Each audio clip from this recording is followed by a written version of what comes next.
deklico. Prinesla vsako jutro je poljub in me z bogato rjavimi lasmi zapredla v žarke sanjavih obljub. In vsak večer, ko sem napil se sonca in je oči zasul mi cvetni prah, po prstih je odšla od mojih trav in lepi dan odnesla na rokah. Imel, Marjetica, sem deklico, sedaj imam le beli tvoj sijaj. Pri meni ti boš vse noči in dneve, opojni mir bo pal na najin kraj.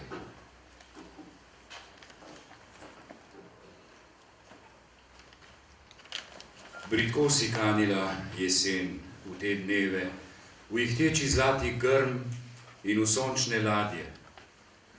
Odnesla si vrtovom trudnim sadje, ko vrgla vanje svoje sidarove. Bila kot vonj bežeče si živali, v nosnicah še sedaj se mi razliva. O, bil sem 3-krat prekopana njiva, ki plodni žarek milosti jo pali. Ihtim na žametu rumenih trat, trepalnice so svojo senco skrile drhtenje davno razklopljenih jad. Čez morje, za poletjem bom veslal, ko bodo k soncu se oči vrnile. Pa saj bom kmalu milost vso razdal.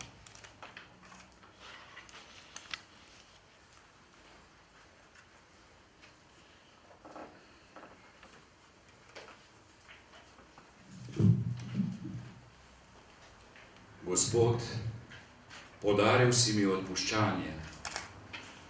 Čez krotka usta vino si razlil, da bi ljubezni tvoje se napil, da bi pozabil vse poti nekdanje. Kot cvet razgrnil pred te sem molčanje. Moj strah pod tvojim plaščem je minil. Tu spal bi rad in naj dežja naliv, naj sončnih žarkov boža me igranje. So bratje bolečine zakopali, z vetrovi grenki zvoki so zbežali in z moje glave cestni prah izginja. In moja pesem v plamen se spreminja, lupina sanj vse bolj je sinja, sinja. Bogat sem, kakor tihi glas piščali. Lep pozdrav na tokratni okrogli mizi tudi v mojem imenu v prostorih knjižnice Franceta Balantiča Kamnik. Smo na kraju zločina, bi porekli tisti, ki jih je zbodlo ime. Ali pa bi kraj zločina poimenovali prostore občine, kjer so to poimenovanje izglasovali. Ali pa bi za zločince razglasili tiste, ki so dobili idejo zanj. Tu imajo mnogi težave. S tem, kdo je dal pobudo, so si precej belili glavo, če smo vsaj malce spremljali lokalne medije. Kot da je to najpomembnejša stvar, kot da še vedno živimo v časih, ko je treba iskati krivce za vsako idejo, ki ne diši po režimu.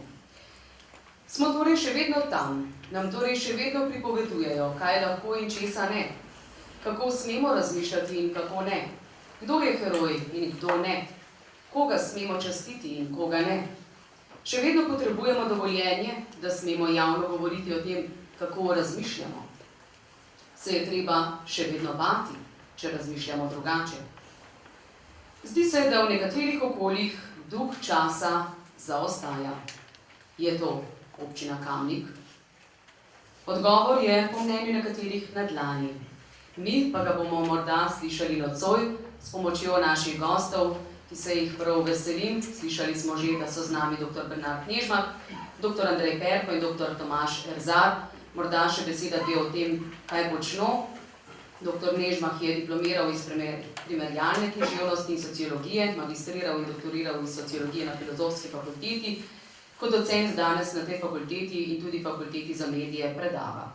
Dr. Andrej Perko je študiral psihologijo, na Filozofski fakulteti v Ljubljani magistriral, opravil specializacijo iz klinično-psihološkega svetovanja in tudi doktoriral. Že dolga leta vodi terapevtske skupine ljudi z različnimi težavami. Dr. Tomaž Erzar je psihoterapevt, izredni profesor za zakonsko in družinsko terapijo na Teološki fakulteti in v zadnjem času še posebej raziskuje posledice povojne traumatizacije v slovenski družbi in proces odpuščanja, torej še kako pomemben gost v nocojšnjem večeru. O samem Balantiču je sicer beseda že tekla na junijski okrogli mizi, nekateri verjamem ste jo takrat tudi obiskali, ampak vendarle želimo tudi od naših nocojšnjih gostov slišati, kako vidijo njegov lik, dr. Erzar. Ja, lep pozdrav še mojem imenu vsem, hvala, ker ste prišli. Jaz bi začel s tem, kar smo danes slišali, te čudovite verze, ob katerih lahko začutimo, kako težko je kaj lepega povedati danes. Danes imamo toliko te govorice, ki si jo vsi poznamo že angliško, bolj, ker smo jo kdajkoli, naši otroci, ne vem, kako bodo govorili čez nekaj let. In vidimo, kako težko je pride do ene iskrene govorice, se pravi tista, ki umiri jezo. To je vrlina te poezije, ki smo jo danes slišali, pa vsake dobre poezije, je, da zna jezo ali pa tisto, kar nas drgače v pogovoru, tako hiter zanese ali v obrekovanje, ali v upravljanje, ali v hujskanje. Vse tudi tega nekaj treba.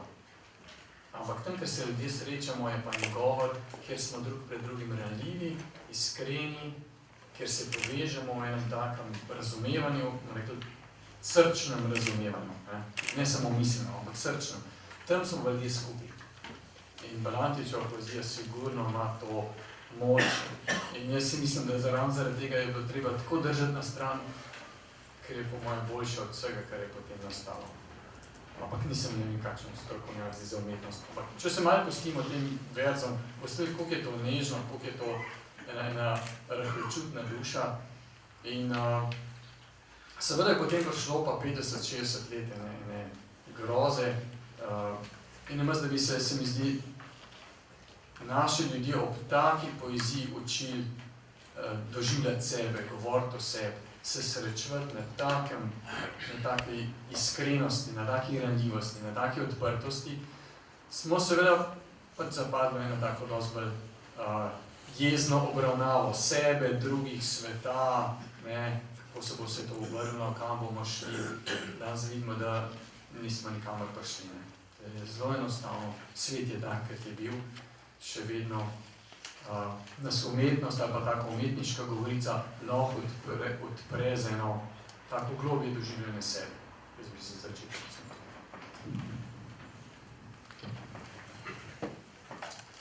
Ja, jaz moram povedati, da sem diplomiral s primerjalne književnosti leta 1984, kjer bi skoraj po naravi stvari mogli kaj videti v Balantiču, pa seveda med predavanjem nismo izvedeli nič. Sam fenomen Balantiča bi jaz postavil v širši kontekst, da ne bomo slovensko.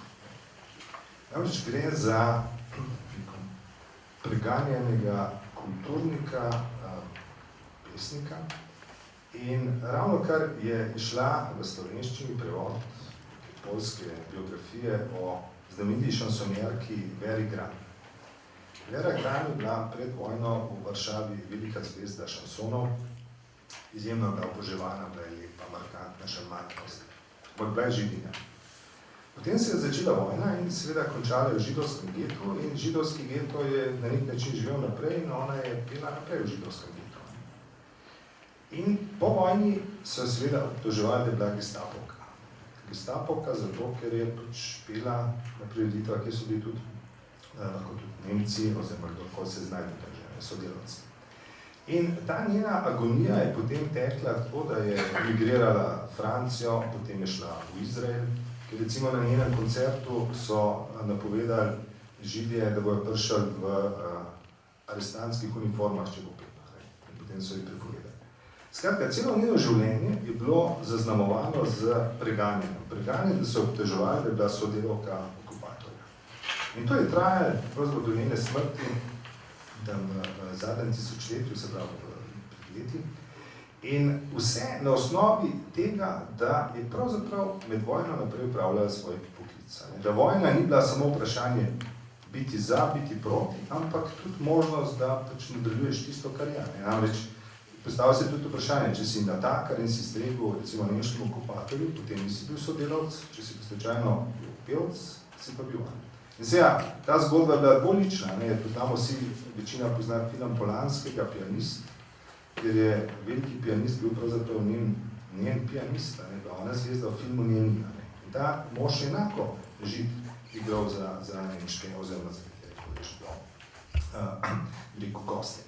Se pravi, imamo pravzaprav fenomen, ki je na nek način nenavaden. Nenavaden v tem smislu, kako en antagonizem do nekoga, ki je recimo potegnil potezo, kakršnakoli že bila, je bil član neke vojaške skupine, in kar samo po sebi ni noben zločina. Zločini so druge. Konec koncev v vojni bi rekel je, se lahko odločimo najbolj za vse mogoče strani, ključno je, da ostanemo ljudje med vojno.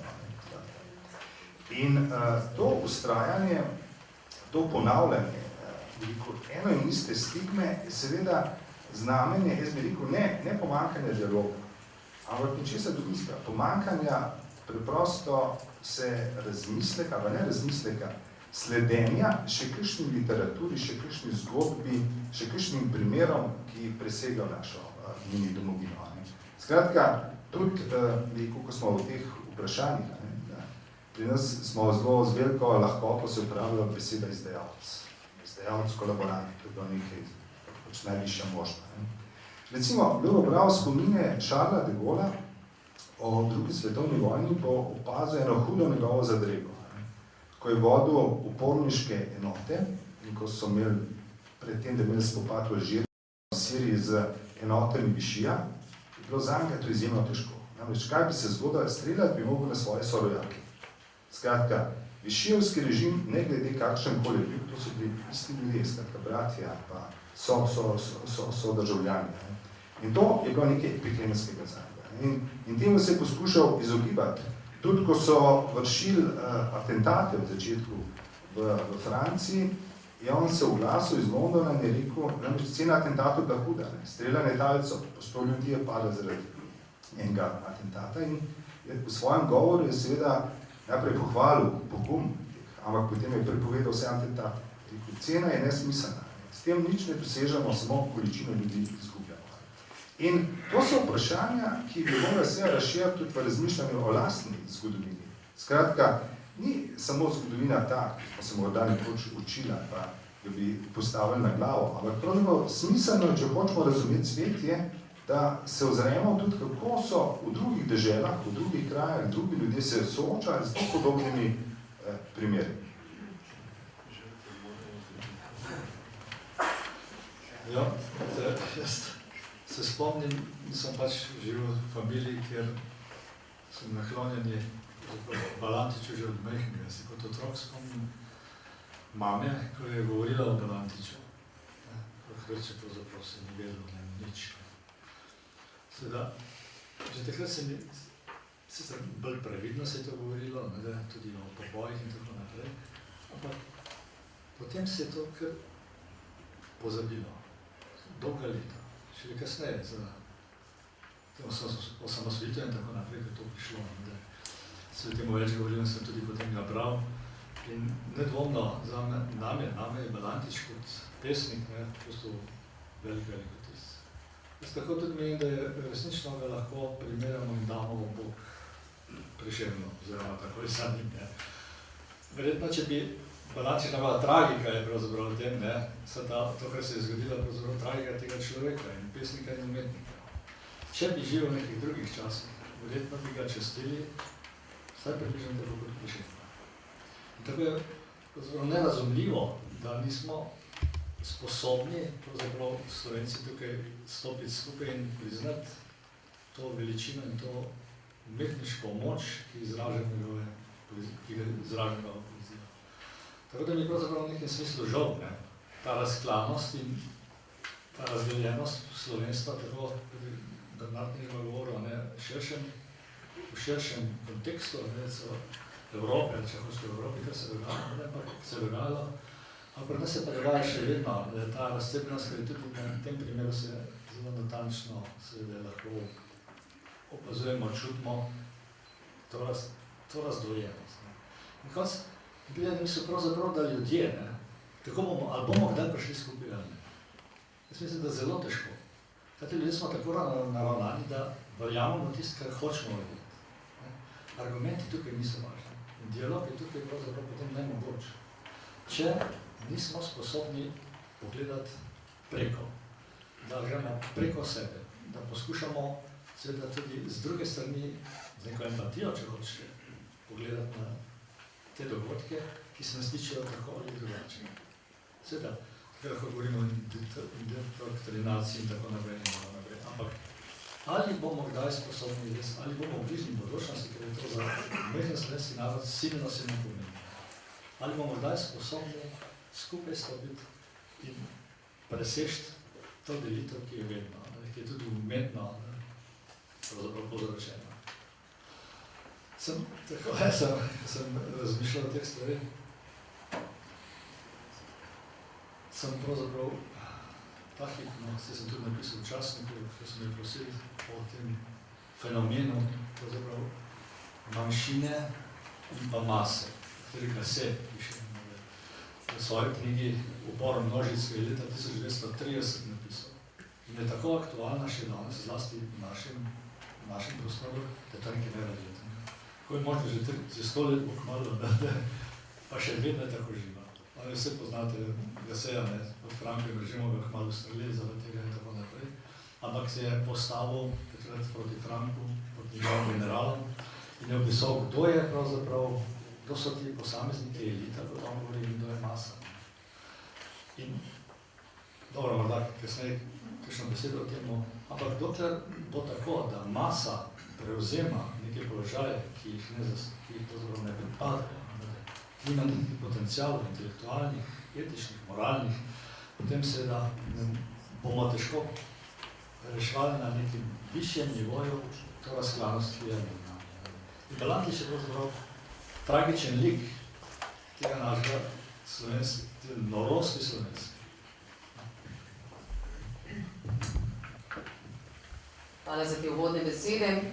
Ves čas slišimo poudarjanja, da je bil na napačni strani. Sprva je deloval v Osvobodilni fronti, pa je spoznal na to njen pravi obraz, se priključil vaškim stražem in na to domobrancem in na to grahovam pri cerknici pogorel. V hiši skupaj še z drugimi domobranci to njegovo tragično življenjsko zgodbo verjetno vsi udeleženci dobro poznajo. Lahko bi rekli, da je bil rojen v napačnem času. Dr. Perko, Balantič ni bil zločinec, s tem se strinjajo marsikateri, tudi tisti, ki jim ni pogodu. To, da tega, komu je pripadal, ne morejo sprejeti. Mladost mu ni bila nikoli šteta v opravičilo.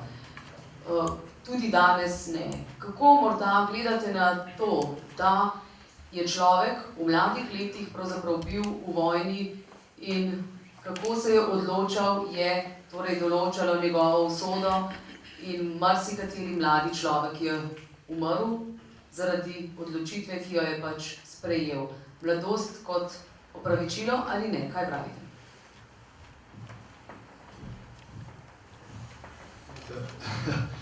Seveda, takšen mladenič pri 20 letih ne more biti, čeprav Balantiča lahko kot umetnika, ki je bil zrel umetnik, lahko verjetno kot človeka, ki je bil zrel, tako kot Kosovel, te mladi, jih moramo z drugačnimi očmi videti, to je drug svet. Vendar, opravičilo, gledajte, tukaj ne vem, če bi lahko o nekem opravičilu govorili. Gledajte, za to vprašanje, ta izbor je bil, Bog pomagi takšen kot je bil. Verjetno pogojen z vsemi vedenje, kaj se je dogajalo z vsemi temi poboji in tako naprej. In vse vemo, da je pravzaprav simpatizeral OF in da je bil zadovoljencu. In potem se je zgodilo to, kar se je zgodilo. To je pravzaprav neka tragika, kot sem že govoril. Tukaj opravičilo. Ali se lahko sploh govorimo o nekem opravičilu in nekem odločitvi. To je bil takšen čas, veste, ko se je zgodilo. Jaz ne verjamem, da bi, če bi vedel, da bi videl svojo prihodnost, hvala Bogu, da ne verjamem, da bi stopil kljub temu na drugo stran, zaradi preživetja. Ker je tukaj za to prepričanje človeško, etično, kakršnokoli že moralno, kaj je prav, kaj ni prav, kaj je res, kaj ni res. In kaj sem jaz kot takšen človek dolžen potem napraviti v skladu z mojimi vrednotami oziroma z mojimi prepričanji. In koliko je on bil prepričan v to, ko je stopil k vaškim stražam, ko se je zgodila ta tragika, ne vem. To je težko, lahko se manipuliramo. Tako da jaz mislim, da tukaj v kakšnih opravičilih, da je treba sploh opravičivati, mislim, da to ne smislim. Doktor Nežmah, da je bil Balantič predvsem pesnik, da ni bil politik, je ena plat njegovega življenja. In zdi se mi, da smo danes, ko imamo vse mogoče informacije, precej z lahkoto sodniki tistega obdobja. Kako vi gledate kot medijski človek na to informacijsko blokado navsezadnje, ki je bila prisotna v tistem medvojnem obdobju, da pravzaprav so se mnogi odločali, na katero stran bodo prišli, glede na to, kdo je prvi potrkal in huje zagrozil, pravzaprav. Jaz bi tukaj gledal radikalno, da najbrž se človek lahko odločil za katero koli stran. Imel je svoje razloge, vsaka odločitev bila lahko popolnoma upravičena in je lahko stal za njo z vsem srcem, mislijo, z argumenti. Skratka, govor o tem, da je ena stran bolj pravilna kot druga, se mi zdi tukaj pač v resnici irelevanten. Je pa res nekaj, da če postavimo hipotetično, da bi Balantič ne bil v Grahon, ampak bi bil recimo potem v Ljubljani in bi dočakal recimo 7. maj, 8. maj in bi emigriral, potem bi imel približno, in če bi preživel, če se ne bi vrnil v Šentvid in Kočevske jame, oziroma ne, nihče se ni vrnil, deportiral se jih.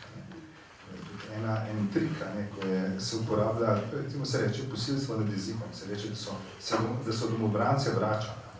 Vračanje je nekaj prostovoljnega, deportacija je pa nasilno in sploh tukaj šlo še za pretendanje na dediško. No, v vsakem primeru, recimo, lahko vzamemo en primer nekoga, ki je preživel vojno, ne bil pisatelj, ne še vedno pisatelj, to je Zorko Simčič. Zorko Simčič, njegova usoda je bila, da je bil največjih naših romanopiscev, živel, se pravi, 50 let skoraj po vojni v Argentini in je bil pravzaprav nezaželjen s svojimi knjigami in načrni misli. Nekaj podobnega bi se najbrž, ako bi preživel, zgodilo tudi z Balantičem, nič drugače. To je bila dežela, ki je pravzaprav z začetkom, se pravi, Hitlerčka-Belovega režima upeljala informacijsko tudi blokado, ki je bila tako radikalna, da je vodila celo absurd.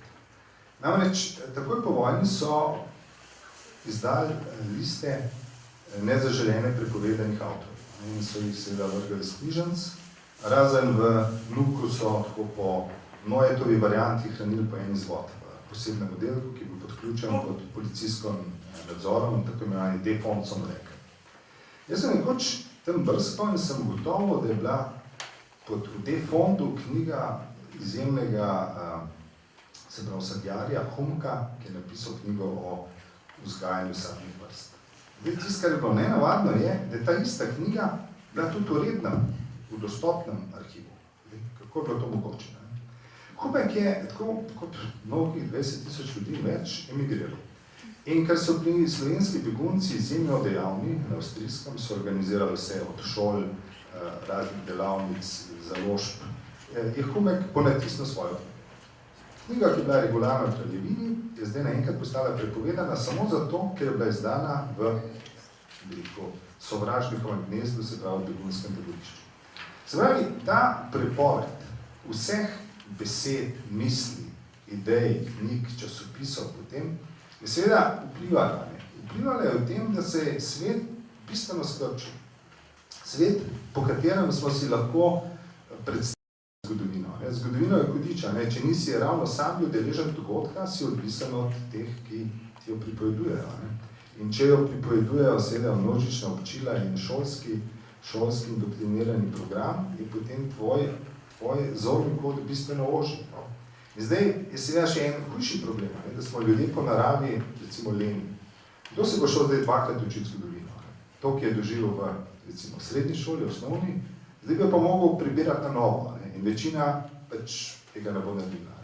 Tako da te recidivi so še zelo ostali. Je pa res, da se dogajajo pravzaprav neverjetne stvari.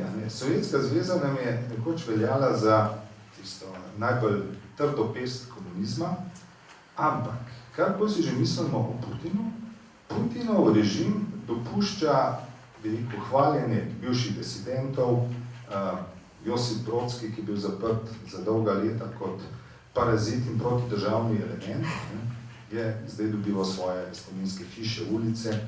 Tudi, snemajo filme iz njegovega budžeta, državnega budžeta o družini Romanova, zadnjih cesarjev. Skratka, Putinova Rusija se zaveda, da je država pravzaprav vse. Tudi komunistični režim in njegovi nasprotniki in predpreteklost. In zdaj, bogatstvo seja Slovenije so vse njene izkušnje, vse njene zgodbe, stranske, žalostne. In vse to je del zgodovine, ampak seveda, ne vem zakaj, je ta kljub vsemu še zelo slabotna.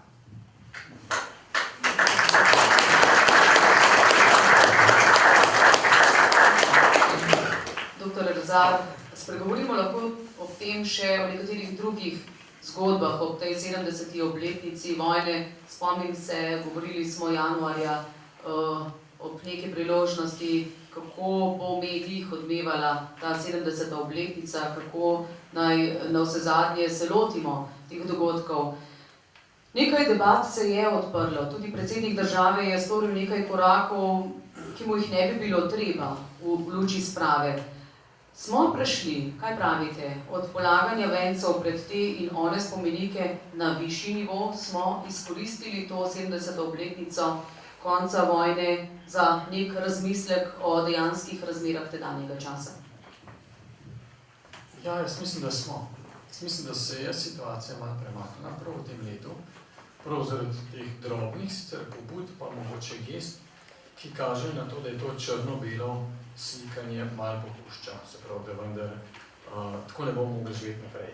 Jaz mislim, da je to bolj še kriza malo prispevala k temu, da nas to ne pelje niti v prihodnost več. Kaj šele, da bi lahko bili ponosni na svojo zgodovino in rekli, ja, bila je zelo pestra, bila je razdeljena, ne vem kakšna že dan, kot je Bernard rekel, je bila režimska in drugačna, izrinjena, ampak vse to je naše in vse te izkušnje ljudi na tem prostoru nas bogatijo. Zdaj, meni prije doskrat ne misli to, kako so Nemci kasneje ugotavljali zase, da se z prve vojne niso nič naučili. Oni so živeli, tako kot je prej gospod Andrej rekel, določena družba se zelo močno oblikuje po nekih pripovedih, ki si jih govorimo. Če se spomnite, mi smo živeli v najboljšem sistemu na svetu. Se spomnite? A ni bilo lepo? Po kakšno zlato medaljo smo osvojili? Mi.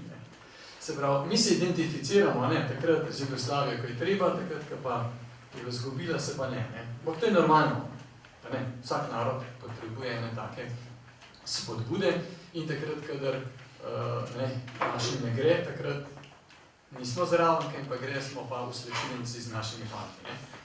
In tako, jasno je tudi ta jugoslovanski režim gojil to svojo močno zgodbo o tem, kako je nastal in kam nas pelje in kako nam gre. In smo videli, da se z tega ne da več živeti. Vse je mogoče ta zgodba, bo kdo rekel, vse je tako, v Nemčiji so imeli ravno tako, v Romuniji so malo drugačno imeli, to je bil tak čas, ampak vse te zgodbe so se izpele, ker ljudje ne živimo teh zgodb. ljudje živimo drugače časopisih. Tistih, kjer se nas kjer se nas dotakne v tem smislu, da nekdo pove tudi tisto, kar mu ni treba. Ne samo tisto, kjer se brani, pa ima vedno prav, pa je večno žrtev, pa mu nič ni treba priznati, ampak takrat tudi ko prizna nekaj, kar mu ne bilo treba. To je dragoceno. In tako so Nemci ugotavljali, kdaj so šele oni ugotovili, kaj je bila za njih prva vojna. Ne vem kdaj, 60 leta so ugotavljali. Se pravi, z enim ogromnim zaostankom so oni ugotovili, da v prvi vojni se niso ničesar naučili iz tiste vojne, iz tiste morije, ker je takrat bila prevladujoča miselnost, mi smo na bojišču nepremagljivi. Zgubili smo za zeleno mizo, v Versaju, pa tako naprej, se veste, to so politiki, ampak mi smo nepremagljivi. In so se tako rekoč, že od tistega trenutka naprej oboroževali in pripravljali na naslednjo vojno. In to je pomembno. Tako se tudi recimo Bosna ni ničesar naučila iz svoje vojne. Srbija tudi ne. Zdaj pa vprašanje te 70-letnice je, a smo se mi v Sloveniji pripravljeni ničesar naučiti iz druge vojne. In tle moram videti, da je to res en dolg proces in da štejejo samo priznanja ljudi, ko povejo nekaj, kar jim ne bilo treba, pa mi čutimo, da je res, pa da je iskreno. To premakne naš pogled na vojno. Zdaj, če kdo imel doma kakšno tako iskreno pričevanje, gotovo ve, kako je bilo med vojno. Vse, kako smo rekli, vse opcije, vse oblike so bile legitimne, razen tistih, da nekoga kaj še ubiješ, to ni. Ampak nekaj, kar narediš, ko je tvoje življenje ogroženo, je vse legitimno. A ne, to se strinjamo. Ko je ogroženo, tečeš, ali pa strelaš, ali pa bežiš, ali pa skačeš, kradeš, lažeš, ne vem kaj delaš. Ker si ogrožen. Drugo je, da potem to priznaš. To je pa čisto nekaj drugega. Mi imamo en lep primer, ki sem jaz že večkrat omenil, se upravičujem, če ga kdo že pozna, kako naš pisatelj Boris Pahor govori o svojem taborišču.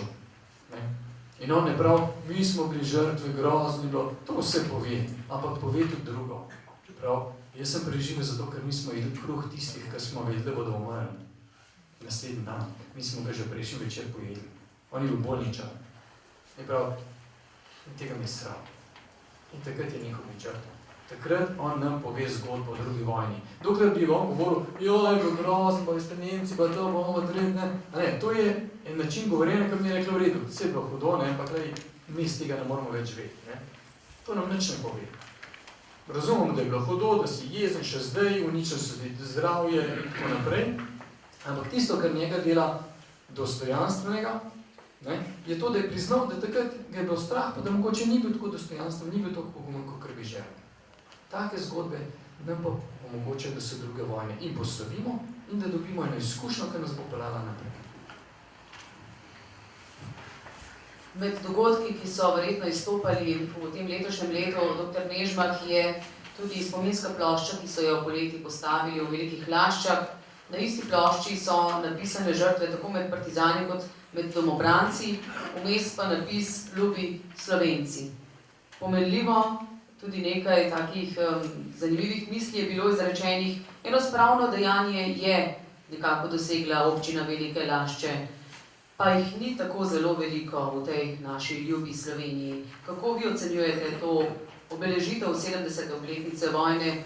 Leto gre počasi k koncu. Smo zamudili kakšno priložnost, da bi jo malce bolje obeležili? Ja, z vojno je seveda vrak, ker produkt interpretacije. Če povem en praktičen primer, segment pri getu.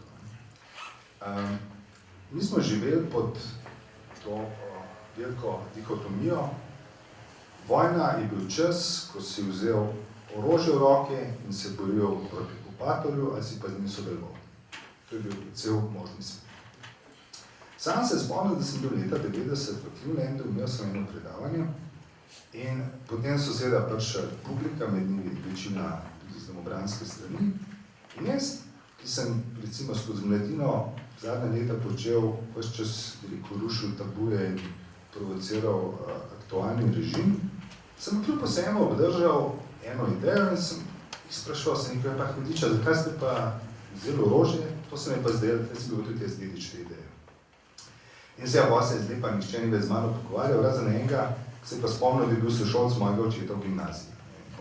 Recimo, in zato je dobro imeti še druge slike. Recimo, pokojni književnik Janez Gradišnik je po vojni rekel, da je bil hudič z Matijo Mačko. Prav, namreč, ko si bil v težavah, si lahko šel pet kakšnega sošolca. Prav, z Mačkom bi pa vrak imel samo 4 leta osnovne šole. Prav, no, ampak, če jaz zdaj se vrnem k vprašanju razumevanja, recimo, časa ali pa. Takrat sem bil, kot rečeno, navzlic svoje refleksiji ujet sem sprejemal eno izmed podstati, Runa Puška, na pravi strani, to je bil smisel vojne. No, potem sem leta 1991, ko se je začela naša vojna, smo pa seveda na Mladini smo hodili, sedem dolg čas, da bi gledal doma po televiziji, ko smo se vodili na okolje, smo seveda hodili tudi med, rekel, kasarne, JNA. In vem, ko smo nekaj šli, proti Vrhniki, sem jaz zagledam vojaka, sem rekel, kje so pa te okupatorji? Pa vidim, da ima rdečo zvezdo gor. Tistem hipu sem pa razumel domobrance. Sem razumel, da rdeča zvezda ni nekaj neutralnega, ampak nek simbol, ki ti je, rekel, povzročal strah, smrt, kako. No, tistem bila situacija naša, bila se operetna, to je bil nek študent, ki se je zasmejal, pa rekel, tle smo okupatorji.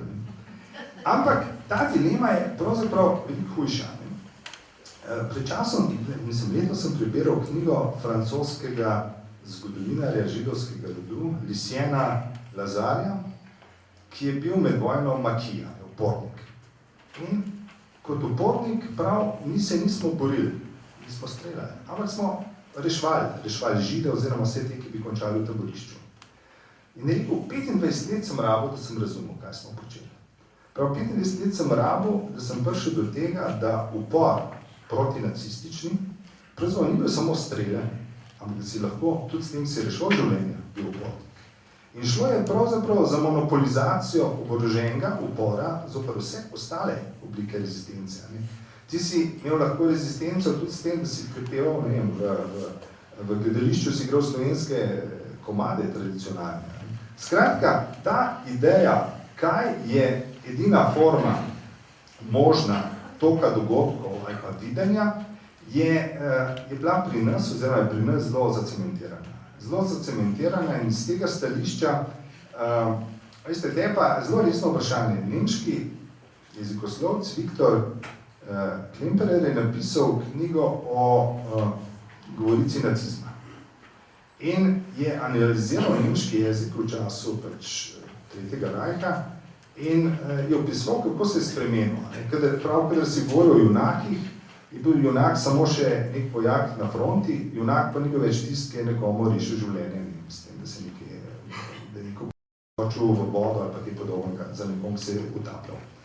In pri nas se je pravzaprav zgodilo natanko isto, da jezik, ki smo ga prevzeli, deluje tako kot vezivo samoumevno. Zame se je neka najtežja, najbolj nerazumljiva beseda, ki je bila leta in leta v rabi samoumevni, je seveda izdajalci in kolaboranti. Izdajalci bi se razumel nekoga, da izda vojaški položaj nekomu in je izdajal. Iz tega stališča, da je nekaj materialnega se zgodilo. Medtem ko pri nas sta postale to nalepke, s katerimi si ti lahko ožigosal poljubno kogarkoli si hotel in si ga s tem degradiral. In ta lahkotnost, jaz tako bi rekel, da sem videl na Trgu Republike, kongresni trg, ko je zame nenavaden spomenik, sicer ne vem, zakaj bi bil, konec koncev, je nekdo napisal proti kolaboraciji. In kolaboracija še vedno en tak grozljiv pojem. Medtem, ko je seveda jasno, da v kakršnikoli okupaciji, potem, ko pride do premirja, pa seveda dve možnosti, ali da bi rekel, umreš v spopadu, ali pa da sprejmeš okupacijo, dokler traja. Namreč, stvari niso tako samoumevne. Zadnjič sem prebiral eno kroniko Ljubljane iz leta 1934, kjer je župan Buc opisoval ob eni hvalnici tedanjemu kralju, kako je zdaj Slovenija zdaj že 15 let svobodna, ko se je rešila iz suženstva. Skratka, Avstro-Ogrska je pač v tistem času veljala kot suženski sistem za Slovence. Skratka, značilnost zgodovine je seveda to, in če jaz tudi navežem na Pahorja, kot kolega Tomaž, Pahor je postavil dijakom, kadar so ga vabili. Prav, gledajte, zgodovina je nekaj se učite, ampak nekaj, o čemer morate misliti. Misliš pa tako, da vprašaš tudi ljudi, ki so jo doživeli, o njihovih izkušnjah, kaj je bila to realno bivanje. In z tega stališča, in seveda mislim, da ne gre samo za obletnico, gre za dolg proces, ki je potreben, da pravzaprav na nek način se v velikem delu država izvije iz teh enostavnih stereotipov, ko so vgrajeni v družbo.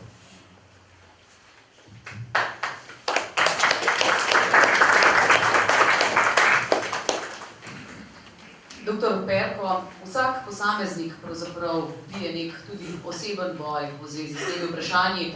Skoraj vsak ima sorodnike, očeta, starega očeta, strica, kogarkoli že, ki je padel na tej ali oni strani.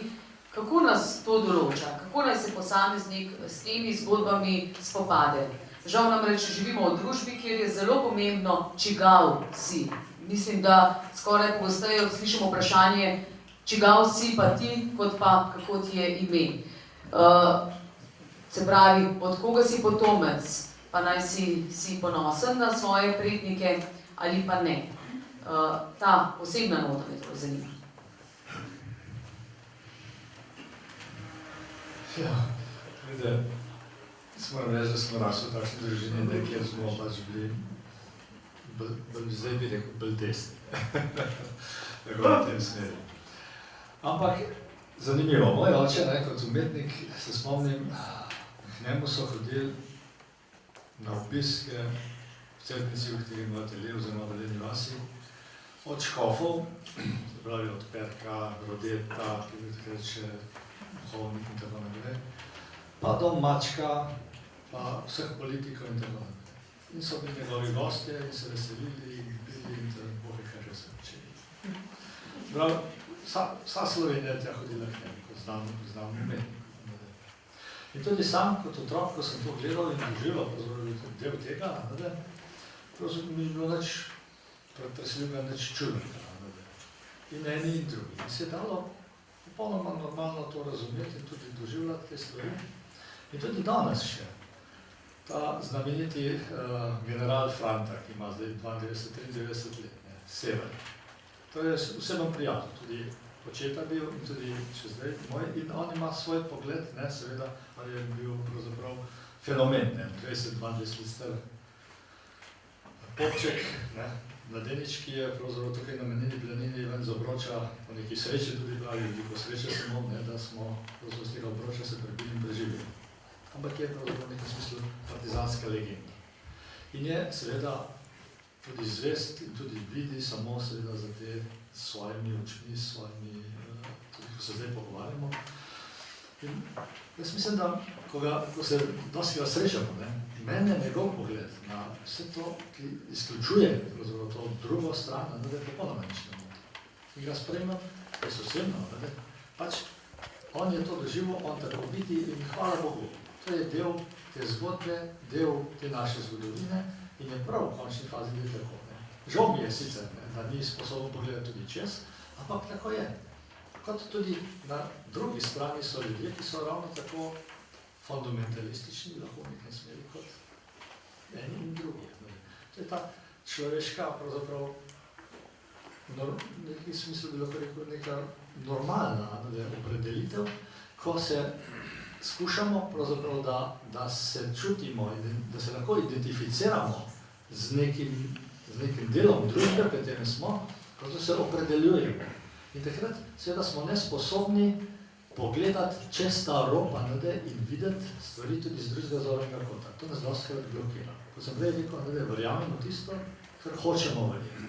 In res seveda, če je to še, saj prinesem, potem spremljano z nekimi družbenimi pritiski, kot so naprimer družbeni pritiski medijev, kot takšen kot je. In eno resnico neprestano beremo in tako naprej, to se nam uleže pod kožo. In tukaj potem seveda dostikrat nismo kritični oziroma ne porabljamo svojih možgan, da bi avtonomno razmišljali, ampak seveda nam določa našo miselnost, časopis je nekdo drug in tako naprej. Neko opredelitev in nismo niti pripravljeni razmišljati o teh stvarih, kot je prej Bernard rekel, da neka zgodovina, kateri smo živeli, pa je tisto, kar nas določa. Tako da, vsebno seveda, je pa tudi nekaj res. Ne opravičuje pa to človeka, ne govorim o sebi, govorim na splošno, ne opravičuje človeka, da se odloča smiselno na tej lestvici, ali bolj smiselnih, manj smiselnih odločitev, da ga opravičuje, da ne zavzame nekega stališča, nekega jedrnega stališča zase, da se odloča. Vsak se mora odločiti. Ko smo nekaj dr. Rudolf, ko sem večkrat, je bil zanimiv, je bil on, ki je rekel, zelo pomembno, bistveno je, da se človek odloča v neki stvari, da ni neutralen. Makar narobe, samo da se odloči za neko stvar. Ne pa, da je nekje vmes, mislim, ne krop, ne voda. Ker s takšnim človekom je potem nalaži manipulirati tudi sam, pravzaprav, ker ne razmišlja sam svojo glavo, se hitro pade pod vpliv različnih ali medijskih, ali takšnih, ali družbenih in tako naprej vplivov. Tako seveda, vsi smo pravzaprav v nekem smislu dolžni se odločati in je to pravzaprav naša dolžnost, kot sem rekel, naša možnost, da se opredeljujemo, ampak seveda, če je le možno, seveda, da smo široki tukaj, ne oski. Samo so dosti, ko smo zaslepljeni, to je ta problem, se ničim donoško slišamo. To je ta neosebni ravni. Vse to imamo, lahko vsak svoj zase pogleda na roko, na srce, kako nekatere stvari niti nočemo, potem kasneje nam življenje prinese drugačne okoliščine, drugačne spoznanja, vidimo, ko smo napačno ravnali, pa smo imeli možnost se odločati drugače. To je naša osebna zasluga, če se odločamo prav in vsa krivda, če se odločamo narobe. Zaradi tega je tudi znameniti Frankl rekel, da ne govorimo in ni možno govoriti o kolektivni krivdi, ampak samo o osebni krivdi. Tudi v tej vojni, če si streljil, če si ubijal, ne more biti kriv narod kot Srbija ali zdaj govorimo, ali partizani ali domobranci, ampak gre za osebno človeško krivdo, če je pritisnjen Petelina ne ubijal. Tako seveda, je čas takšen in tako naprej. Torej gre to za osebno odločitev, kaj bom jaz tisne hipo nabral. Ker tukaj gre tudi v kontekst svobode človeka. Vsi hočemo biti svobodni. Ampak pravimo, da nas determinira, dostikrat, ko se zgovarjamo, da smo nekaj napravili, ja, nisem mogel drugače, ker sem v družino takšen, ker sem svojo zgodovino takšen, svoj nahrbnik nosim, ki je takšen, nisem mogel drugače odreagirati. To ni res. Tisti hip, ko se jaz odločam, sem popolnoma svobodno bitje. In je samo, ko se pravi Frankl, od mene odvisno, kaj bom naredil. Ali bom izbral smiselno, ali pa nesmiselno zadevo, ali pa nešteto nekih odločitev, ki so vmes. Tukaj je, seveda gre za mojo odgovornost. In tega pravzaprav, ko je kaj tazga, ker ne gre v naš kontekst, da je v naš, če hoče in preživetja in našega življenja, ponavadi se zgovarjamo na neke prilike, zunanje, ki nam dirigirajo, determinirajo naše vedenje. Vendar, če globoko pomislimo, potem seveda s tem zanikamo svojo svobodno odločanje. Kot svobodna bitja imamo možnost in tudi dolžnost, da se odločamo, včasih res tudi če se narobe ne škodila, sam da se. Bravo.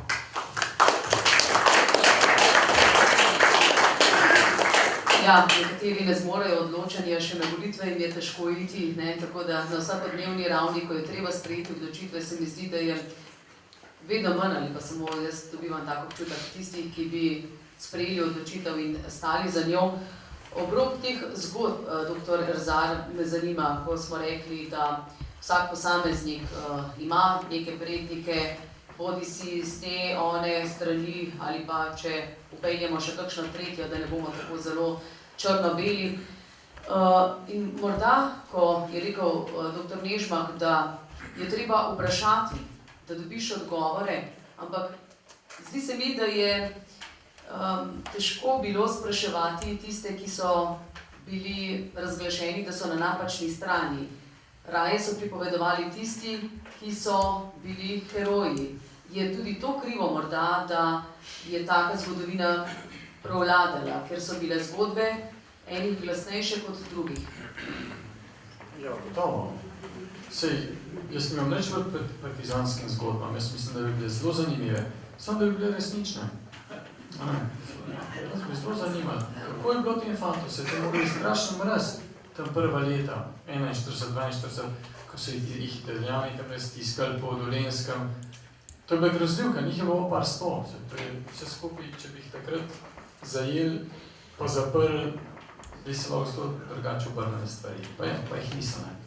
Veste, Italijani so imeli kotle, pa tukaj je bila noč, so nehali. Zjutraj so spet nadaljevali.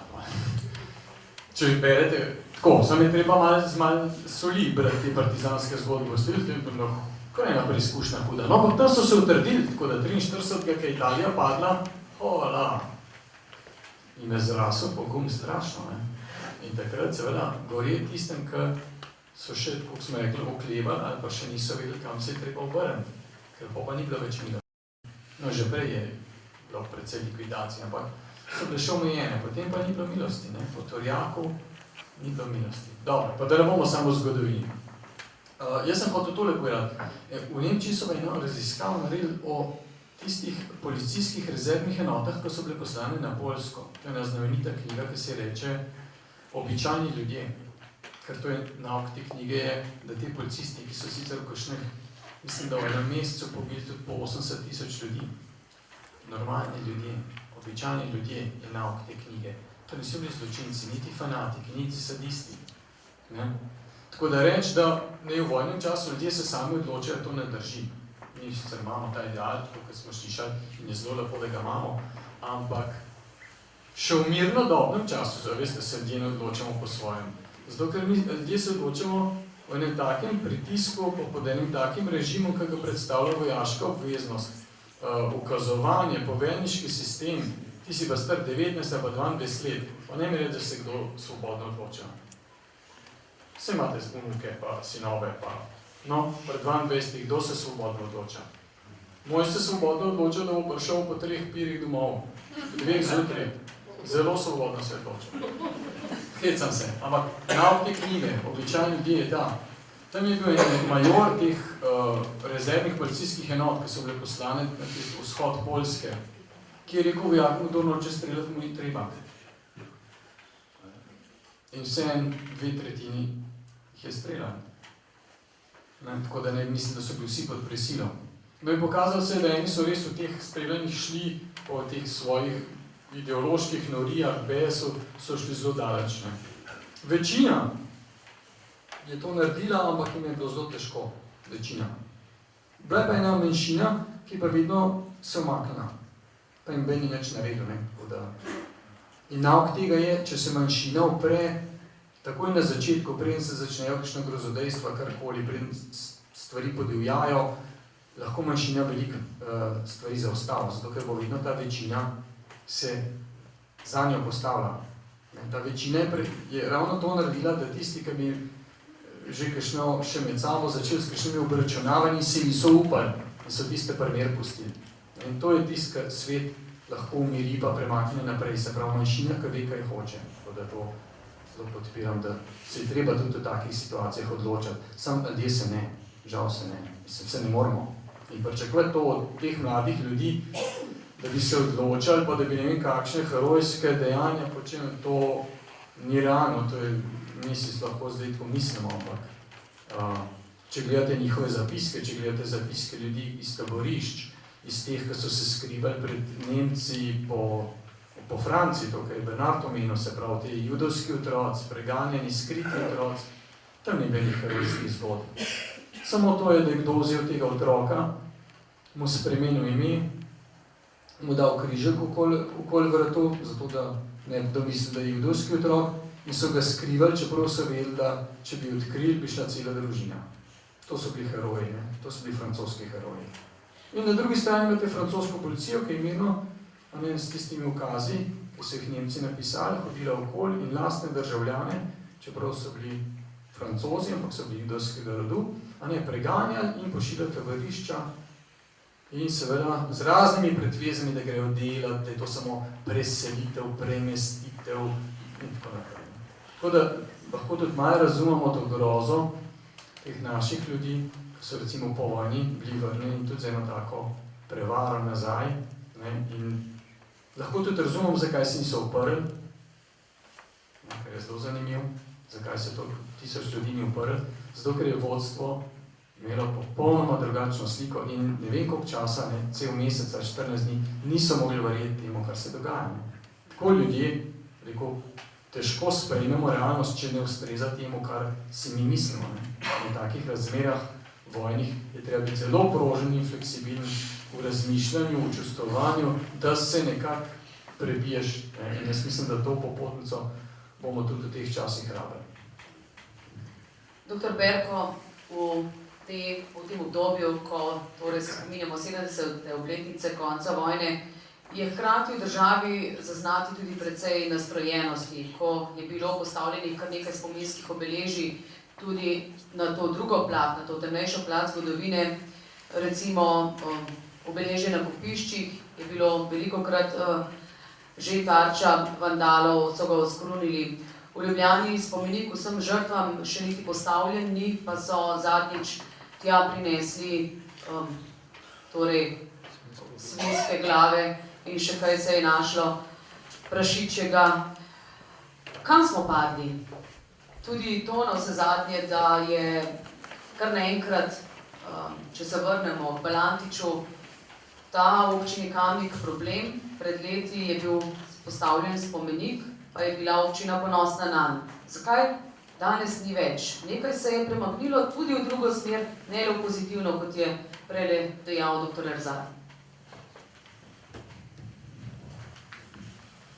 Ja, gledajte, no, jaz se strinjam s tem, da gre stvar, in se bo tudi, stvar se bo očistila čez leta, bo pripravljena, mislim, da se bo, ampak to so pač refleksi, ki so nujni, pravzaprav, v tem, ko se stvar spreminja, v nekem smislu se pogled širi, a ne ni več samo enoznačen, a ne samo partizani in tako naprej, a ne kot veliki zmagovalci, tudi se tudi druga, preko knjig, preko pričevanja, tako naprej se tudi odkriva druga zgodba, druga resnica, ne o teh časov.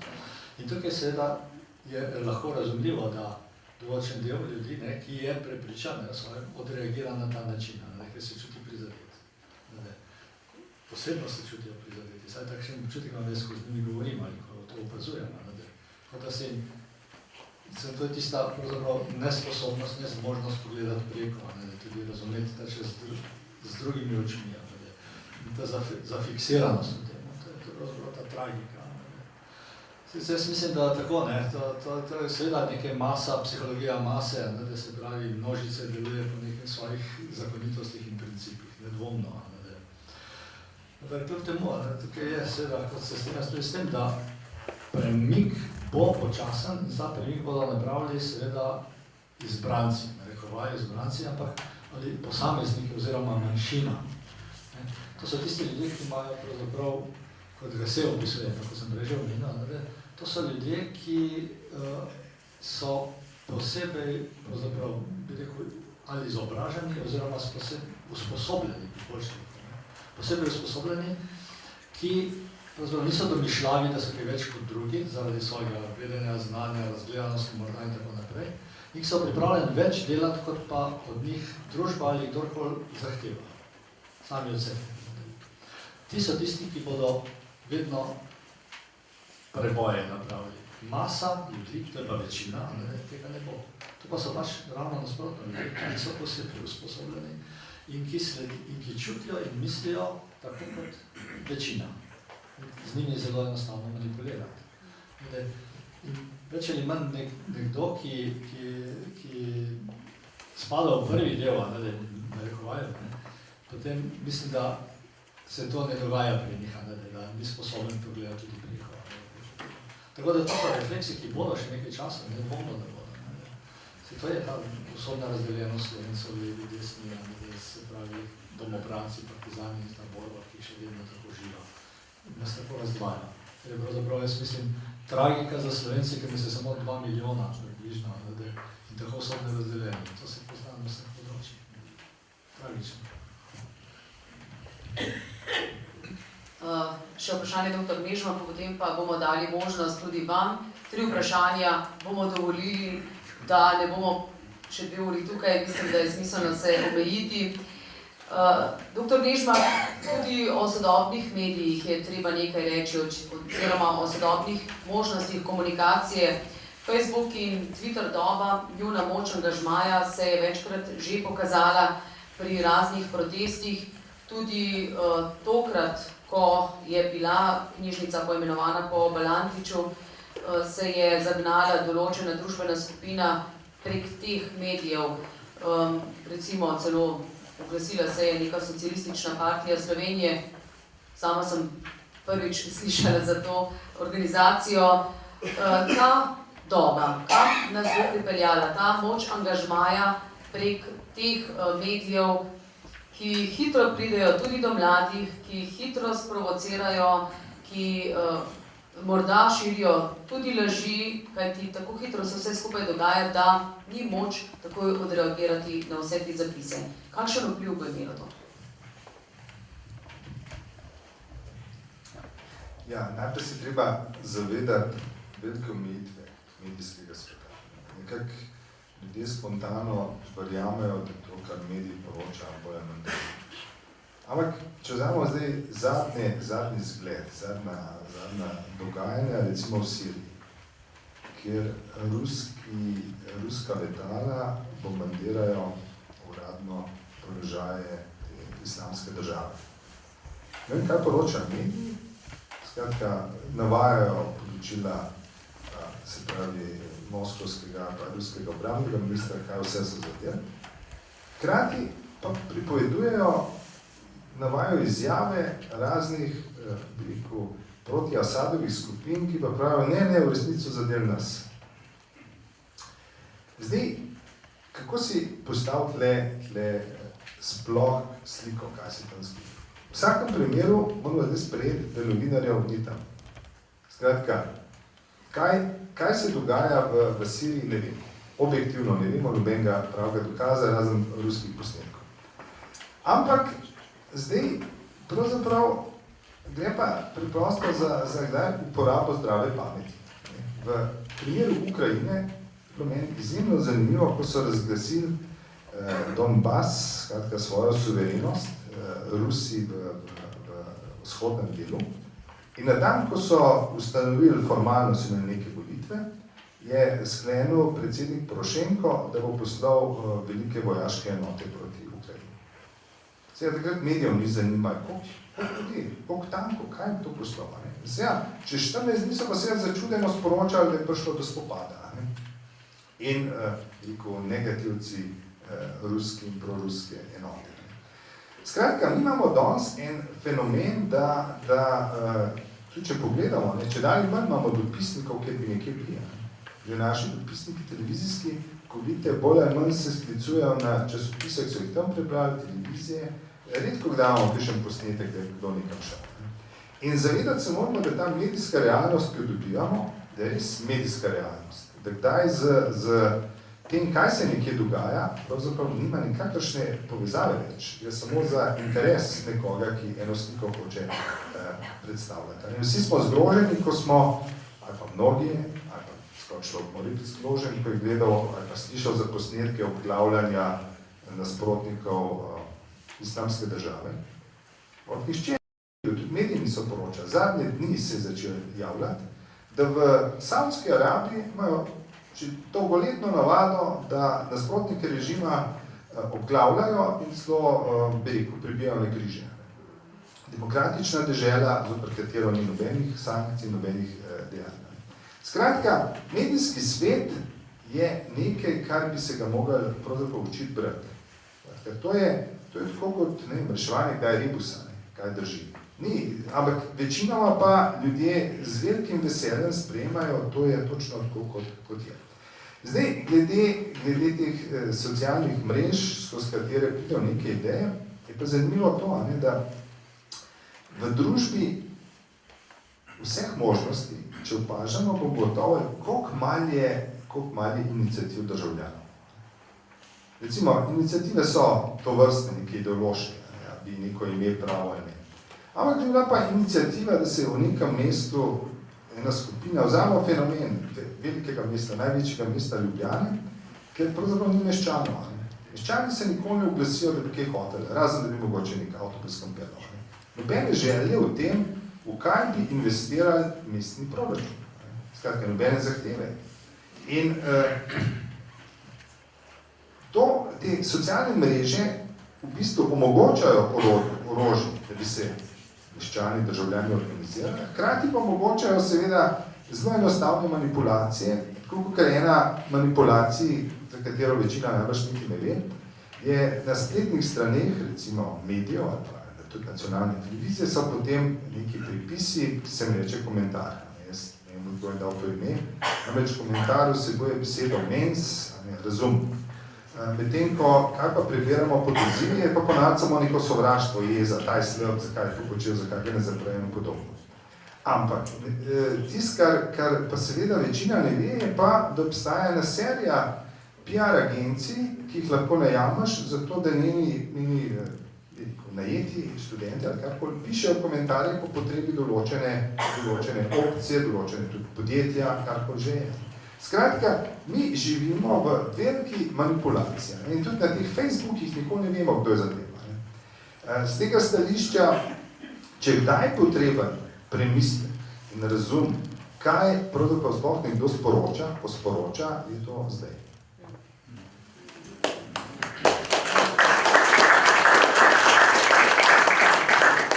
Torej, 3 vprašanja, tamle zadaj sem videla eno roko tukaj spredaj in tukaj spredaj. Dobro, 3 može imamo, kar stopite sem. Pa ne bo vprašanje. Hvala lepa, se upravičujem, ni vprašanje. Bi pa se rad dotaknil vašega uvodnega vprašanja, ali je Kamnik, glede na reflekse iz tega zadnjega primera, aktualnega, kakšna posebnost. Moj odgovor in najbrž tudi vsakogar, ki se malo ozre po kulturni in politični zgodovini tega mesta oziroma te občine, je, da je nekaj posebnega. In zdaj se navezujem na zgodbico dr. Nežmaha, uvodno o poljski pevki. Ne vem, če poznate ime Valerija Hejbal. V Kamniku rojena, znamenita operna pevka evropskega formata, ki je po briljantni karieri, tudi v ljubljanski operi, torej v domači operni hiši, nadaljevala svojim delom tudi v času okupacije in padla v nemilost kot kolaborantka in izdajalka. Profesor Macenovič mi je povedal celo resnično zgodbico. Prinesla jo je pa sojetnica Valerije Hejbal v Kočevju, namreč Hejbalova je bila poslana na prevzgojo. Imela je orodje, s katerim je pač upravljala tisto kram in visoke čevlje s petkami. Rekli so ji, ti se tako najbolje počutiš, ker si gospa. Zakaj to zgodbo zdaj oživljam? V Kamniku seveda nima skoraj nobene sledi Valerija Hejbal. Ne ulice, kaj šele česarkoli drugega. In ko smo 96 leta pripravljali razstavo v njenem življenju delu in izdali knjižico pričevanj in dokumentarnega gradiva v Sloveniji, skoraj ni bilo mogoče najti. Z veliko naklonjenostjo smo pa dobili material iz beograjske opere. Hejbalova v Sloveniji ni dobila več stalnega angažmaja po osvoboditvi. So jo pa z velikim veseljem sprejeli v beograjsko opero, tam je prebivala in za razstavo in publikacijo smo tedaj, ko so bili poti zaprte, po šoferjih, tovornjakov in tako naprej iz beograjske opere dobivali material, da smo lahko torej izdali pričevanje o njenem delu. To je ena zgodba. Drugo, najbrž poznate našo osrednjo likovno galerijo, ki se imenuje po Mihi Malešu, Kamničanu. konec 70. in začetku 80. let se je vse treslo od rohnenja pristojnega komiteja, ki je nasprotoval, da se galerija poimenuje po Mihi Malešu, velikem umetniku, ki je v času okupacije v Ljubljani tudi v času okupacije v Ljubljani izdajal revijo Umetnost. Bil je seveda v javnosti spoznan za kolaboranta, skratka, človeka, ki ni bil naš in neprimeren, da se galerija imenuje po njem. Ne bi vam zdaj govoril podrobnosti o več umetnikih, recimo slikarju, ki ni mogel razstavljati, ker je bil nemški soldat, o kiparju, ki prav tako ni mogel pravzaprav v javnost. Odgovor je bil na vprašanje, zakaj ne, zato ker je pač en belček, ideološko nikoli kaj izstopajoč ali neprimeren. Torej, rekli so, to je pa belček, pustimo ga primeru. Skratka, v Kamniku ta zgodba, kakršni smo priča. No, in teh primerov bi lahko še nekaj našli. To se pravi, v bistvu vprašanja, kot sem dejal, nimam, bi bilo pa morda dobro vzeti na znanje to, da v tem smislu imamo že kar tako zanimivo predzgodovino. Hvala lepa.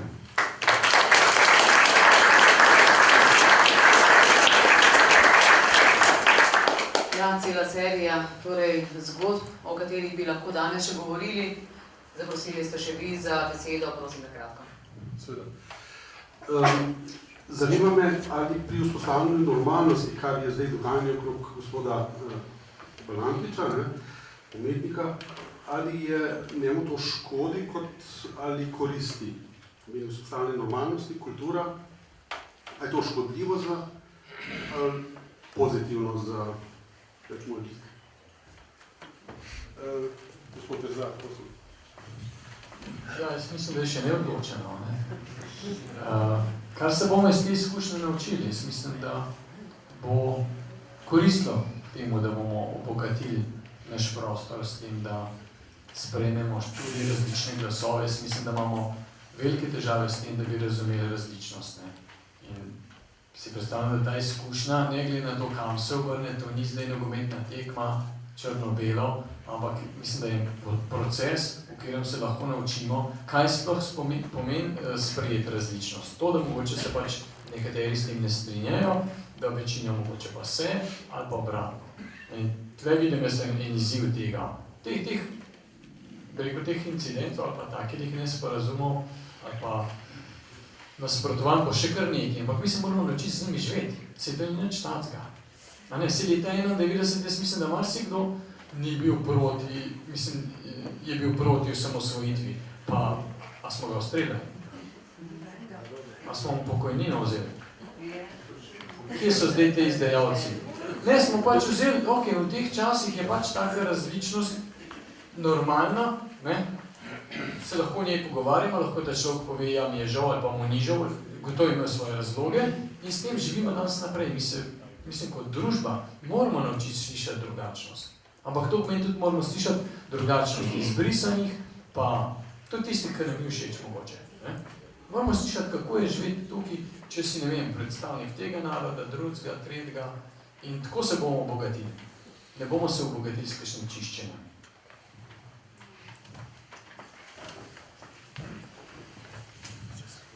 Lep dober večer, zabavnik Valentin. Preden bom postavil vprašanje, bi povedal eno zgodbo resnično, ki je sicer 20 let stara. Torej, letos praznujemo 70 let konca vojne, pred 20 leti je bilo pa to 50 let. To leto, 95, je bilo poimenovano tudi leto strpnosti, ker so se prižile na volitve, pa bo treba biti strpen. V naši vasi je pa takrat eden, ki se je rešil Teharja, je še živ, Florian Koželj, dal predlog, da postavimo spomenik tudi tistim, ki niso nekje napisani. Na Tutankamni smo imeli napisanih 18 imen, pa rdečo zvezdo in to je bilo vse. In s tem predlogom pride do županje, mi smo takrat na pogumno županjo Joži Petek in ona rekla, ne, 2 spomenikov pa ne bo, bomo dali enega ali pa nobenega. No, in smo se odločili na hitro, da gremo iz to idejo med sorodnike vseh teh zamolčanih in že prisotnih. Z vprašanjem, če se strinjajo, da naredimo skupno ploščo, da staro ploščo odstranimo, torej nova plošča nadomesti staro, in vsi so bili za, vsi sorodniki, in vsak od njih je za posameznika, ki je napisan, prispeval takrat 50 mark za postavitev spomenika. Izključno iz sredstev sorodnikov napisanih smo to postavili. Bil je tak zelo lep kulturen dogodek po maši, ljudje so bili že itak spravljeni zdavne, ampak po enem določenem času pa nastopijo varuhi revolucije. Tako kot v teh primeru letos. To usporednico hočem povedati, čeprav je to 20 let. No, in bil je silen pritisk na županjo, da je treba ploščo vrniti. Ker nekako po enem letu so povedali, ker jo še zmeraj nismo postavili nazaj, da je to kulturni spomenik nacionalnega pomena. Torej vse plošče, vse spomeniki, obeležja, imajo status kulturnega spomenika nacionalnega pomena. Čeprav Cerkev nad to ploščo še dosti nima, ampak to smo potem naredili, resnica je pa taka zdaj, da pred tem spomenikam tam nek na robu, ker je še prostor bil, stoji samo svečo nared 1. novembra, pred tem ploščo je pa vedno do sveč in roštuta. In moje vprašanje je, ali smo mi revolucijo podedovali, posvojili, ker očitno še zmeraj traja, ker varuhi te revolucije so dosegli.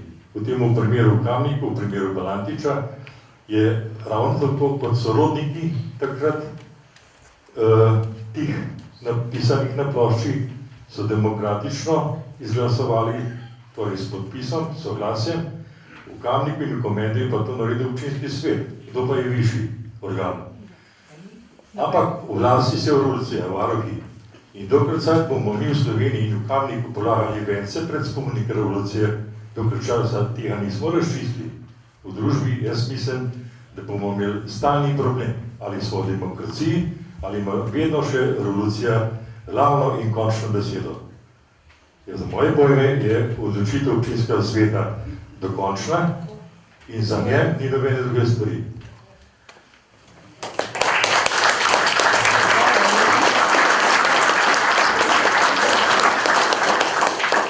Bomo vprašali dr. Nežmaka, je odločitev občinskega sveta dokončna? Kako vi gledate na to politično plat, pravzaprav celotne zgodbe? 2 občinska sveta sta to soglasno potrdila, da se knjižnica poimenuje po Francetu Balantiču.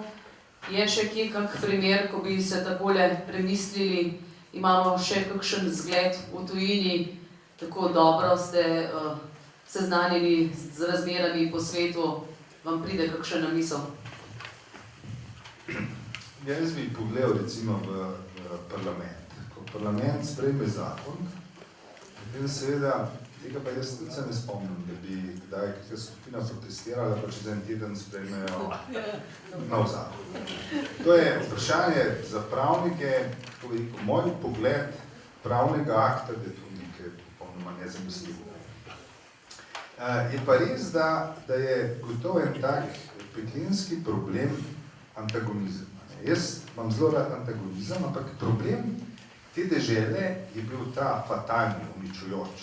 Skratka, lahko si nasprotnik, polemiziraš, tako rekoč v mali vojni, retorični, ampak potem ni razloga, da na človeški ravni ne bi kakšne besede z nekom spregovoril.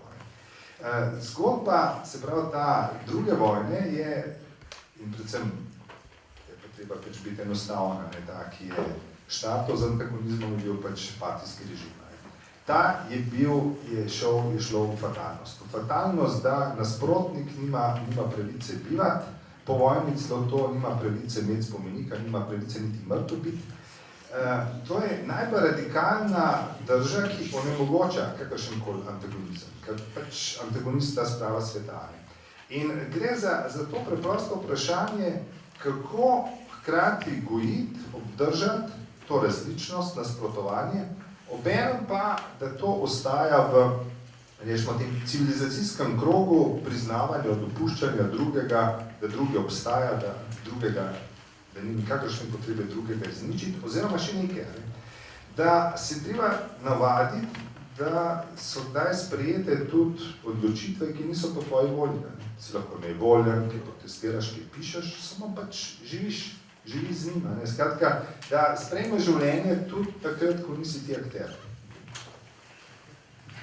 Doktor Rezar, morda samo še ta zdravilni vidik, če mu lahko tako rečemo, z vidika sprave, da bi torej ostalo poimenovanje po Francetu Balantiču. Nekateri nasprotniki sicer pravijo, ima že spomenik, imate povsem dovolj, zakaj bi bilo poimenovanje še zdaj, ampak vendarle, tudi ob dejstvu, koliko drugih spomenikov, koliko drugih poimenovanj cest, koliko drugih poimenovanj stavb imamo v Sloveniji, ki marsikomu niso povšeči, pa so. Ja, res težko zdaj povedati, kdaj bo ta zgodba zgubila sapo, ta revolucionarna. A ni to čudno, da vse ste imeli vsi predmet, tem, kaj že bo samo upravljanje s tem marksizma, pa ste se učili. A ste kaj izvedeli temu narodu? Narod je nekaj, kar zgine, a ne? A ni to absurdno, da človek, ali pa rekel, ena struja, ki razmišlja o narodu kot eni prehodni kategoriji, ker to bo šlo. Potem o imenu tega prav drugim izdajalci. Izdali ste narod. A res? Vse naroda ni. Za komunistično ideologijo. Narod je prehodna oblika, to se pač polastiš, zmanipuliraš in gremo naprej.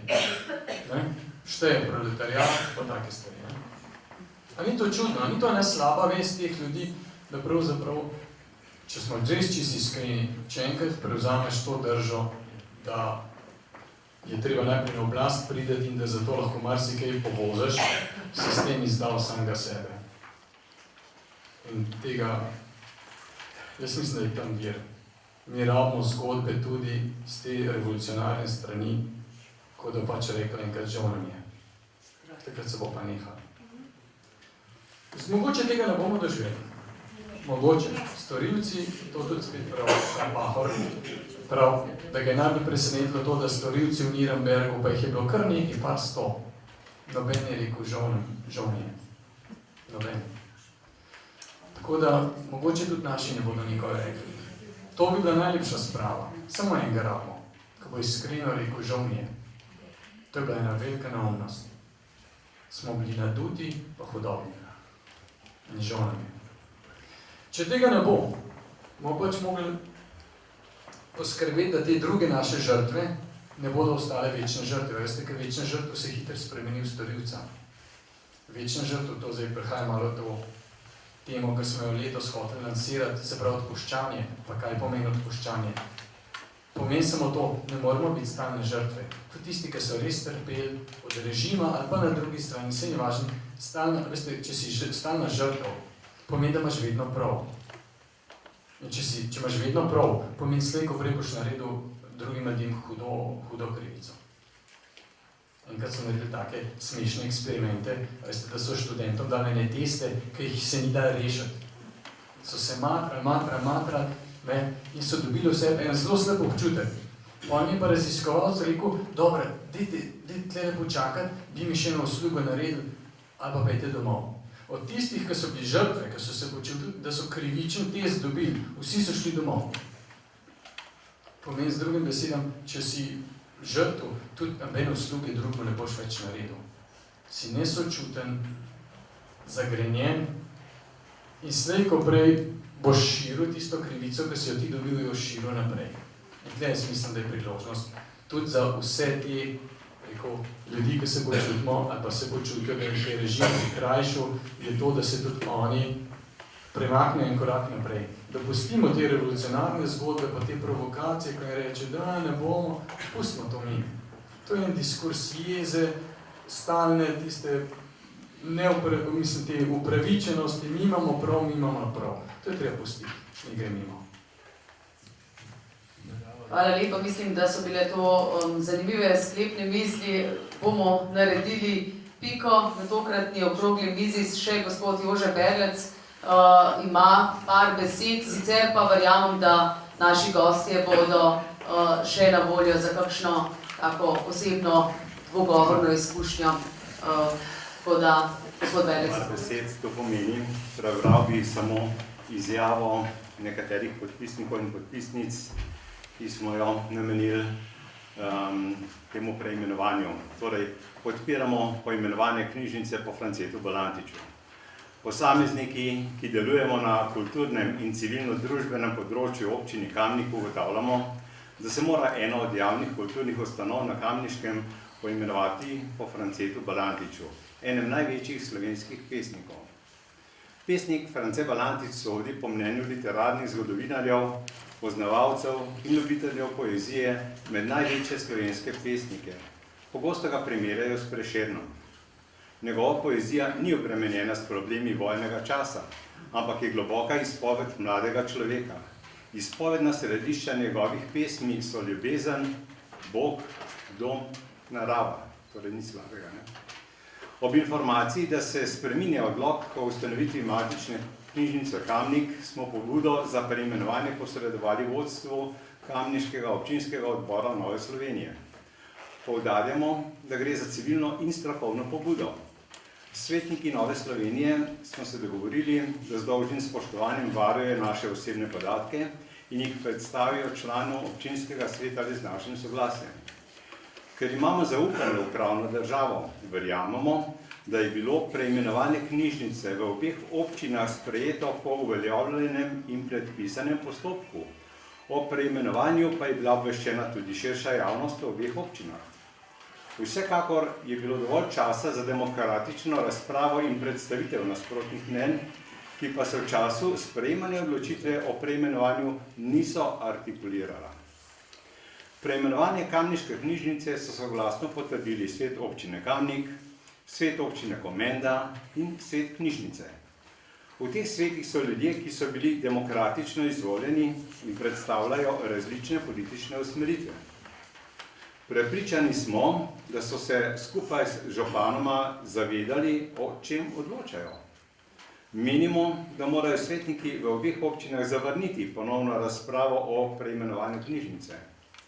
Menimo tudi, da morajo svetniki in oba župana stati za svojo prvotno odločitvijo, če seveda želijo ohraniti svojo verodostojnost in ugled v lokalni in širši slovenski javnosti.